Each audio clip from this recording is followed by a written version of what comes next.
দাবি যেগুলো আপনারা বলেছেন অসঙ্গত কোনো দাবি এখানে উত্থাপন করা হয়নি, সবগুলাই সঙ্গত দাবি।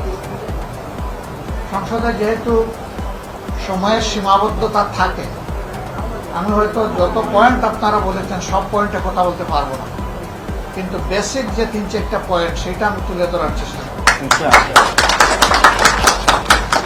আর আমি আপনাদেরকে ওয়াদাও দেবো না যে সব দাবি আদায় করে দেব। আমি আপনাদেরকে ওয়াদা দেবো যে দাবি আদায় আপনাদের লড়াইয়ের সাথে আমি থাকবো। আপনারা লড়াই চালিয়ে যাবে, আমি আপনাদের একজন সহযোদ্ধা হিসাবে এই লড়াইয়ে অংশগ্রহণ করব, কারণ এটা আমার দায়িত্ব। এই সেবাটা তুলনামূলকভাবে সাশ্রয়ী এবং পার্শ্ব প্রতিক্রিয়া মুক্ত, তাইলে এই সেবা কেন আমরা নেব? এর প্রয়োজনীয়তা হয় আমরা উপলব্ধি করি না, অথবা এই সেবার পক্ষে বড় গলায় কথা বলার জায়গা মতো লোক নাই, এই জন্য উপেক্ষিত। এটা তো হওয়া উচিত নয়। আমাদের সরকার, বর্তমান সরকার ঘোষণা করেছেন সবার জন্য স্বাস্থ্য সেবা নিশ্চিত করা হবে। তো এখানে যে শত শত রোগীরা এখানে আসে প্রতিদিন সেবা নিতে, তারা কি সবার মধ্যে পড়ে না? তারাও তো সবার মধ্যে পড়ে। যেহেতু তারা সবার মধ্যে পড়ে, কাজে এখানে উপযুক্ত অ্যাটেনশন দিতে হবে। রোগীদের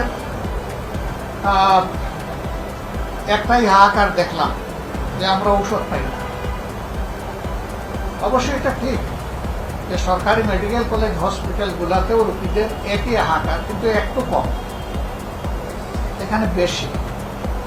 ঔষধ কি দিবেন না দিবেন, ক্যাপাসিটির ভিতরে 30 লাখ টাকার বোধহয় একটা ফান্ড পেয়েছিলেন। আমাদের প্রিন্সিপাল সাহেব বললেন যে ইতিমধ্যে প্রায় শেষ হওয়ার পর, তো চিমটিয়ে চিমটিয়ে যখন দেওয়া হবে স্বাভাবিকভাবে এটা সাস্টেন করবে না। এর একটা পলিসি থাকা উচিত। আপনি মনে করি যে আপনাদের জন্য সবচেয়ে বড় দাবি হওয়া উচিত, দাবি আদায় করার জন্য লড়াই করা উচিত, সেটা হলো যে এর জন্য একটা আইন তৈরি করা উচিত। আইনের ভিত্তি যখন দাঁড়াবে তখন বাকি জিনিসগুলো ডান হাত ধরে সব চলে আসবে, একে একে আসবে, একদিনে আসুক অথবা না আসুক। আমি চেষ্টা করব আপনাদের হয়ে। পরিদর্শনকারে আমি যে জায়গাগুলো দেখেছি, আমাদের ল্যাবরেটরিতে ঢুকেছি, শেষমেশ গবেষণাগারে গিয়েছি, আমি ফ্লোরে গিয়েছি, আউটডোরে গিয়েছি, বিভিন্ন সেবা দেখার চেষ্টা করেছি, রোগীদের সাথে একান্তে কথা বলেছি, সবার সামনে কথা বলেছি। আমি আমার দায়িত্বটা বুঝে নেওয়ার চেষ্টা করেছি। এর মাধ্যমে আমি চেষ্টা করবো ইনশাআল্লাহ। এই সময় প্রিন্সিপাল সাহেব বলছিলেন যে আমরা প্যাথোলজিক্যাল কিছু ইনভেস্টিগেশনের সার্ভিস এখানে দিতে পারি, কিন্তু আমাদের এক্সরে মেশিন আছে, ফিল্ম আছে, বাট একটা ভোল্টেজ স্টেবিলাইজারের অভাবে আমরা ওইটা অপারেট করতে পারি। আমি জিজ্ঞেস করেছিলাম এটার আনুমানিক দাম কত হবে, উনি বলেছেন যে 3 লক্ষ টাকা। এই ছোট দামটা ইনশাল্লাহ আমার জন্য বেয়ার হবে, সরকারি অনুদানের প্রয়োজন হবে না।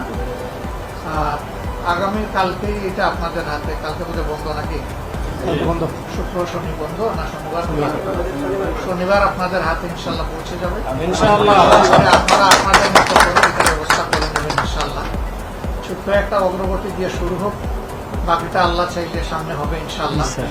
আমাকে সম্মানিত করার জন্য, আমার এলাকায় মেহমান বানানোর জন্য, নিজের ঘরে গেস্ট হিসাবে কবুল করার জন্য, জানি না দুনিয়ার কোনো জায়গায় ব্যবস্থা আছে কিনা যে ফ্যামিলির লোকেরা ফ্যামিলিতে গেলে বলে গেস্ট আসেন আসেন ওয়েলকাম। তা আমি গেস্ট হয়ে থাকতে চাই না, আপনাদের একজন হয়ে বাঁচতে চাই। সবাইকে ধন্যবাদ। আসসালামু আলাইকুম।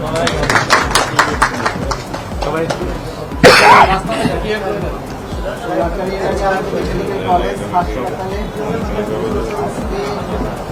জাতীয় সংসদের বিরোধী সংসদ সদস্য ডাক্তার শফিকুর রহমান স্যার আজকে আমাদের মধ্যে উপস্থিত।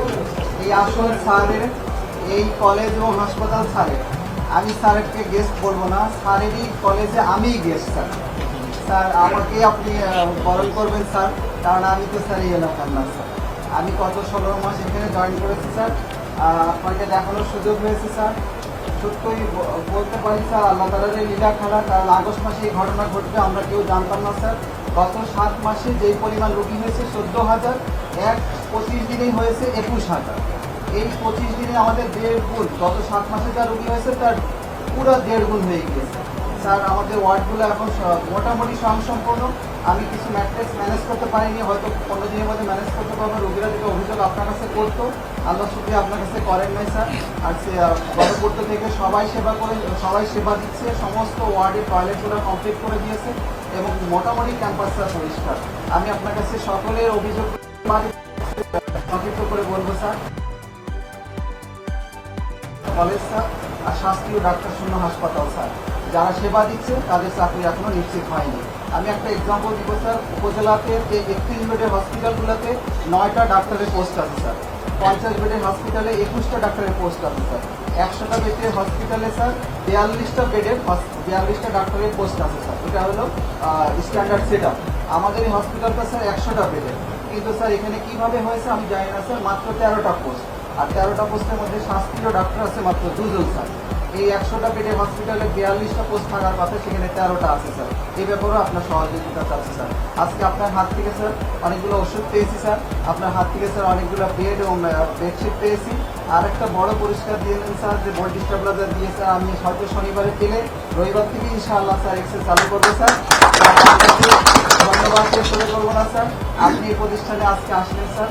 আমি বলবো স্যার এই প্রতিষ্ঠান আপনার, আপনি যখন বলবেন যখন চাইবেন আসবেন স্যার, জানিয়ে আসবেন।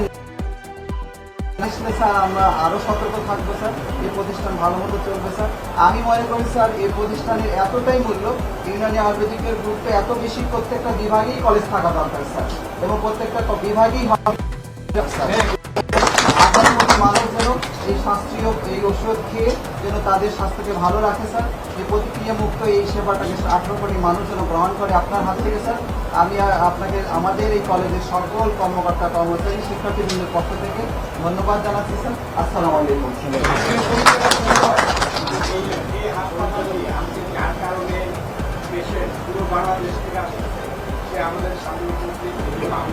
আমি ক্ষমা চাচ্ছি, আপনার মিডিয়া ভাই বোনেরা সবাই আছেন, আপনারা এখানে এসেছে কষ্ট করে, এই গরমের মধ্যে অল্প সময় ইলেকট্রিক ছিল না, আমি ডেস্কটপে ফোন দেওয়ার সঙ্গে সঙ্গে কারেন্ট দিয়েছে, স্যারের কথা বলার সঙ্গে সঙ্গে কারেন্ট দিয়েছে, আপনাদেরকেও ধন্যবাদ দিচ্ছি।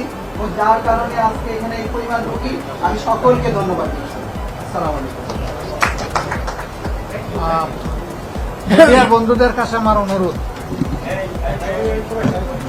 মিডিয়ার বন্ধুদের কাছে আমার অনুরোধ, আপনারা এই সামান্য একটু এফোর্ট দেওয়ার কারণে 7 মাসকে এক্সিড করে গেছে 25 দিন।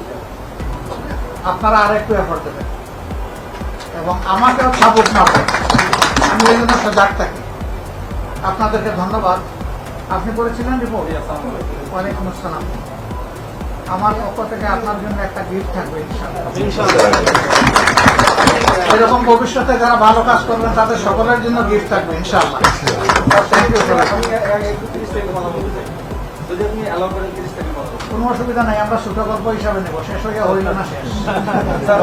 আসলে এই হসপিটাল নিয়ে আমার কাছে ইচ্ছা ছিল, এর মধ্যে হসপিটালেরই কয়েকজন স্টুডেন্ট আমার সাথে যোগাযোগ করেছে।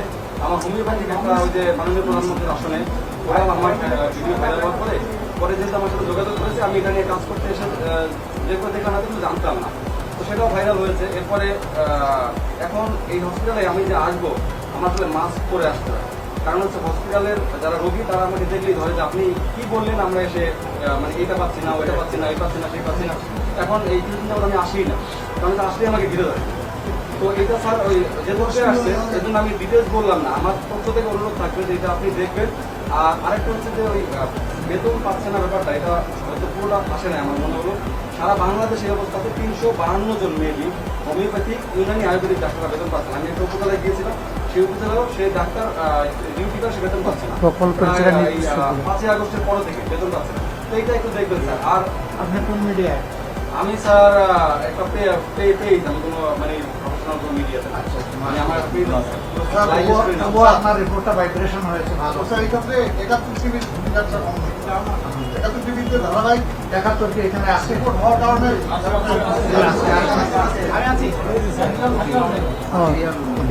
আলহামদুলিল্লাহ। তো আপনারা আসবেন, আপনি খেয়াল করেন ভাই, আপনি আসবেন, ডেইলি ড্রেস করলেই আসবেন এবং মাস্ক পরে আসবেন, তাহলে আপনি আরো ফিট করবেন যে আপনার এই রিপোর্টের প্রগ্রেস রিপোর্টটা কি, সেটা স্বচক্ষে দেখার সুযোগ হবে এবং ফলো আপ রিপোর্ট করবেন। আপনি কিন্তু থামবেন না। আপনি যদি মাঝখানে থেমে যান তাহলে গন্তব্য বুঝতে পারবেন না। আপনার গন্তব্য হচ্ছে রোগীদেরকে কমফোর্ট দেওয়া। সেই পর্যন্ত আপনি যুদ্ধ চালাই যান। আপনার জন্য দোয়া থাকবে আর পুরস্কারও থাকবে।